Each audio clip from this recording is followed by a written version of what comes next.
I'm sorry, I was told this was an appearance. I didn't realize I had to talk. Who here has been to Bali? Anyone? Has anyone been to Bali? They have a wonderful forest there, and when I'm on vacation, I run a very profitable army of extortion monkeys. I'll say one thing about these monkeys, they have grit. They focus on the goal and they achieve it. Whether it's to steal your bananas or bite your finger off, they have grit. Sometimes they actually throw their grit at each other or you. Obviously, it's not going to get invited to dinner parties, but as we learned earlier, that doesn't get you a job. Good evening. I'm Stephen Colbert.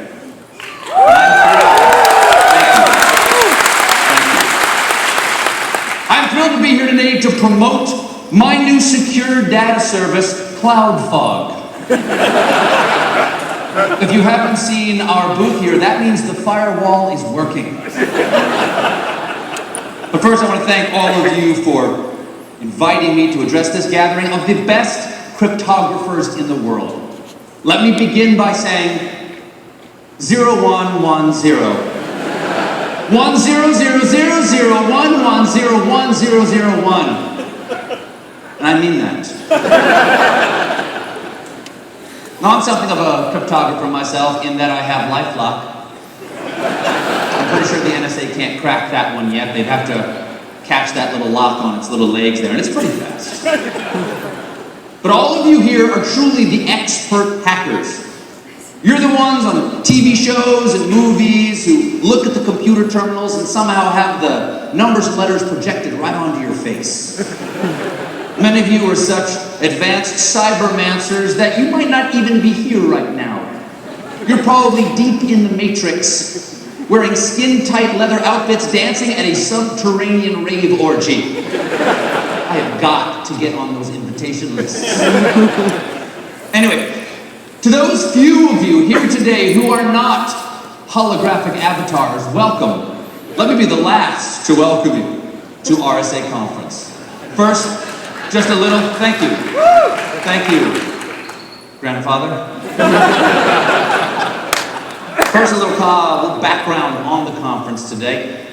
RSA conference is, quote, where the world talks security. Although if you're really serious about security, why are you talking? Because remember the first rule of RSA conference, while you're quoting Fight Club, someone is hacking you. The RSA developed RSA conference in 1991 as a forum for I can't even say the word, that's how well you've encrypted it.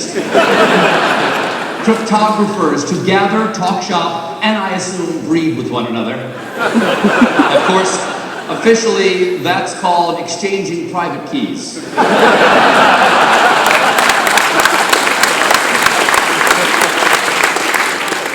And if you're attending this conference, it is your business to prevent security breaches. And that means learning enough about hacks, exploits, and leaks to scare your clients into hiring you again next year. Good luck with that. And I'm sure you can do it because this is a premier forum where security professionals gather to learn about the latest, most bleeding edge technology that the NSA had 5 years ago. They've got some good new stuff. Yeah, I've been reading the newspapers. They can do more than just intercept calls or siphon information off of your servers. They can hack a Bluetooth headset to hack your coffee cup to remove all the caffeine. And I don't have to tell you, that would destroy your industry as we know it. Now, while this RSA is going on, the NSA is holding a parallel conference to spy on your conference. Actually, they have it every weekend and every weekday. And it's technically not a conference, it's just two guys wearing headphones in a windowless van parked out front. Hey, Colbert's talking about us. Did he mention me? Shut up, Tal, I can't hear. There'll be more mine later. And today I'm proud to close out a series of keynote speakers whose depth and wisdom are matched only my ability to read their Wikipedia pages on the flight out here. First, and I thought this was remarkable, in a year where it was absolutely vital to put distance between RSA and domestic government surveillance, congratulations to whoever booked the director of the FBI. It was an honor to have you, Director Comey. Now please don't tell anyone you were here. In his speech, Director Comey said one thing I actually found particularly meaningful, and I want to make sure that I get this correctly. He said, quote, "Some have suggested there is an inherent conflict between protecting national security and preserving privacy and civil liberties. I disagree. At our best, we are looking for security measures that enhance liberty." Well said, Director. And I am sure that under enhanced liberty, you can have all the privacy you want. Just like under enhanced interrogation, you can breathe all the water you want. See,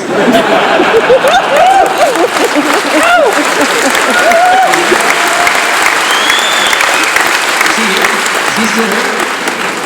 Is he already gone out to the van out front? Welcome, Director. The pee jug's in the corner.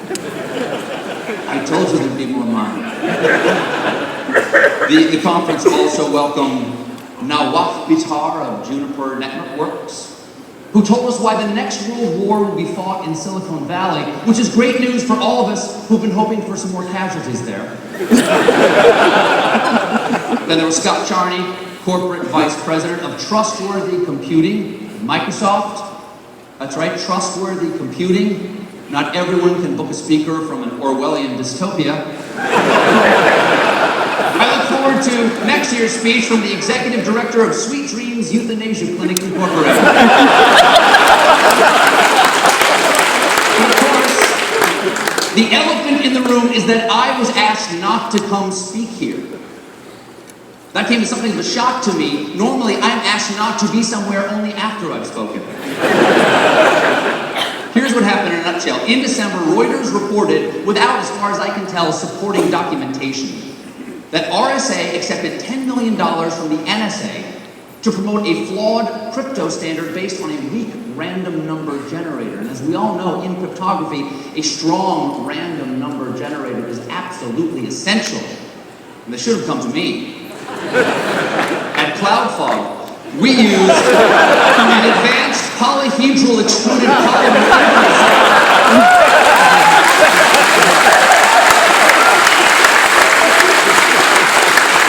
that randomly generates a number from 1 to 20.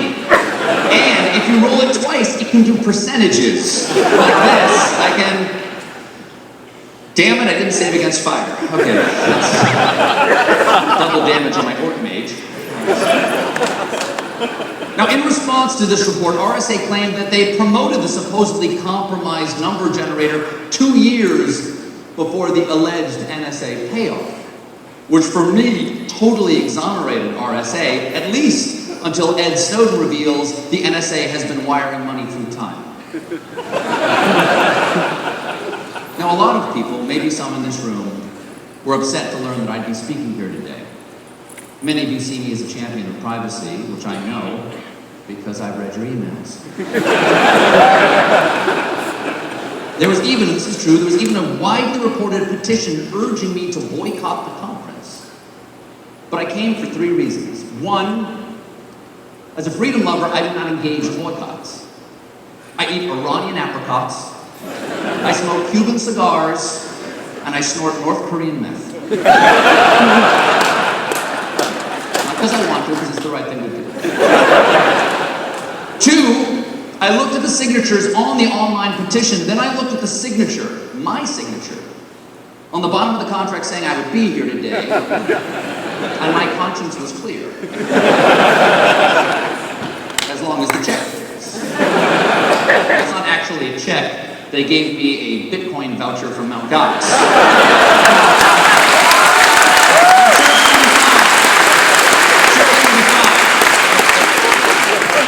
And 3, would it really have been fair for me to boycott this conference? Because when it comes to companies accused of playing footsie with the NSA, there's not a lot of room under the table anymore because of all the feetsies. The NSA has been linked to Apple, Microsoft, Verizon, and Yahoo. And yes, Yahoo said they refused to cooperate until they were forced to, but that's how everyone feels about using Yahoo. Personally,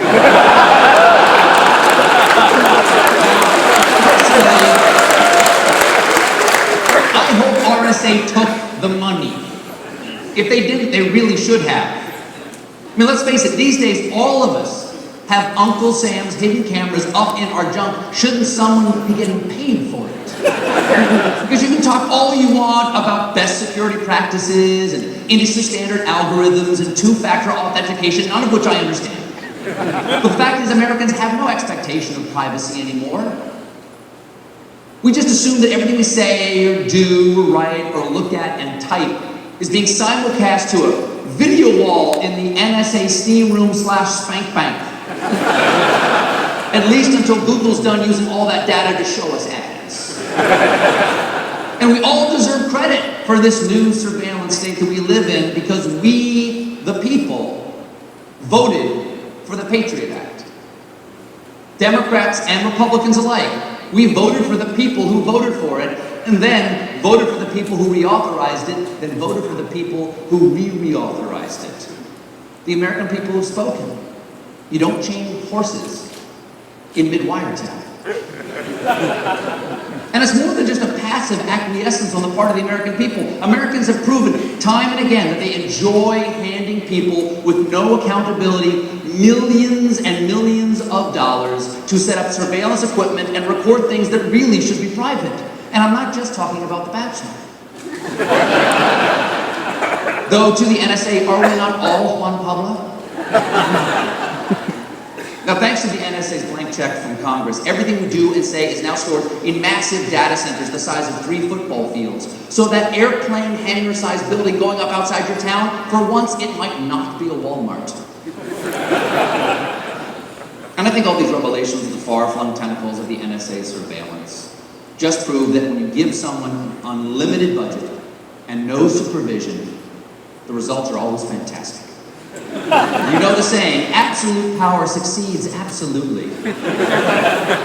And we can trust the NSA because without a doubt, it is history's most powerful, pervasive, sophisticated surveillance agency ever to be totally pwned by a 29-year-old with a thumb drive.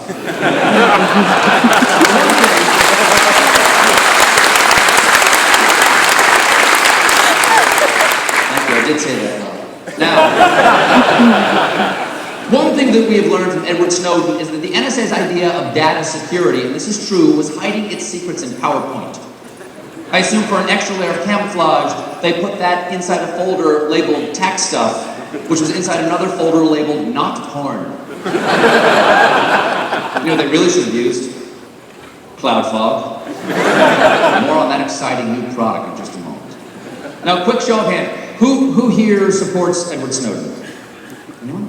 Sure. Okay, now keep your hands up so the cameras can get everyone's attention. That's good. Really? Not many, maybe, I don't know, maybe 50 people, something like that. Really, you 50 people trust the guys who compiled top secret intelligence to China and then to Russia. Was Mordor not accepting asylum requests? And I know the Norwegian Assembly gave the guy 30 Nobel Prize nominations, so bravo, or whatever that is in Norwegian. But the guy's practically a war criminal, and I don't understand how they can put him up for the same prize they once gave to Henry Kissinger. It's madness. For those of you out there who believe that the NSA went too far, I say you're overreacting. We have solid proof that this program has saved 0 lives. Which is more than I can say for our drone program, and no one's asking me to boycott the Lockheed Martin convention. Remember, the NSA surveillance is designed to root out terrorists. It shouldn't bother you if you're not hiding anything. And since nothing can be hidden from the NSA, nothing is bothering you. I'll let that sink in. And really, at the end of the day, is it such a big deal? If the NSA has access to our computers or our smartphones or our tablets or our landlines or our office fax machines or our ham radios, or our beepers, or our parking meters, or our microwaves, or our answering machines, or our 8-track players, or our Pink Floyd laser light shows, or our theremins, or our electronic birthday cards, or our speak and spells, our magnetic health bracelets, our Zampo